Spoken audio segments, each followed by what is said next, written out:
Joins us with an announcement about new legislation pending. Congresswoman, thanks so much for coming on. So what do you plan to do about this?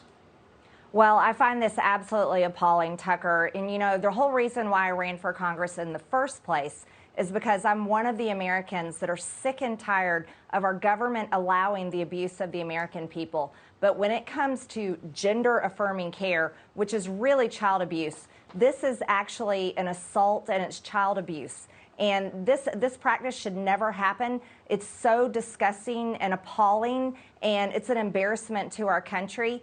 You see, I'm one of those that believes the Republican Party is only worth being a true party, worth deserving of the people's votes, if we are willing to stand up and stop horrific things like child abuse and like so-called gender-affirming care, which is really genital mutilation. It's puberty blockers that cause chemical castration, teenage girls actually having their breasts chopped off, teenage boys being castrated. This needs to be illegal, and I'm introducing a bill called Protect Children's Innocence Act, and it would create a law that would cause it to be a Class C felony for any person involved in so-called gender-affirming care. That means genital mutilation surgery, that means hormones, that means puberty blockers, anything involving any youth under the age of 18, because these kids are too young to make these awful decisions that will affect them and will be permanent for the rest of their lives.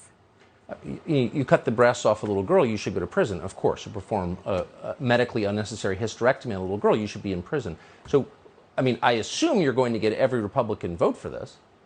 You know, I should have every single Republican co-sponsor, but unfortunately I don't yet. I only have 5 co-sponsors. I'm talking to all of my colleagues and urging them because, Tucker, let me tell you something. This is a referendum on the Republican Party. When we take back the majority, if the American people elect us, we have a lot of work to do. Not only do we need to impeach Merrick Garland, we need to clean out the corrupt FBI, we need to hold the Democrats accountable and defund all of their climate garbage, 87,000 IRS army. But there's one thing that we have got to do, and we're not even a party worth deserving of the American people's votes if we cannot protect children from this horrific child abuse and create this to be a felony. Because this practice has to end. It's the kind of things nightmares are made of, and these are monsters under kids' beds that are doing these horrific things to them.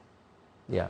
Well, you can't sexually mutilate children. Sorry. And I hope you will send us a list of every Republican who's too cowardly to affirm the obvious. Once again, you can't sexually mutilate children, period. No. So thank you, Congresswoman, for what you're doing on this. We appreciate it. Thank you, Tucker.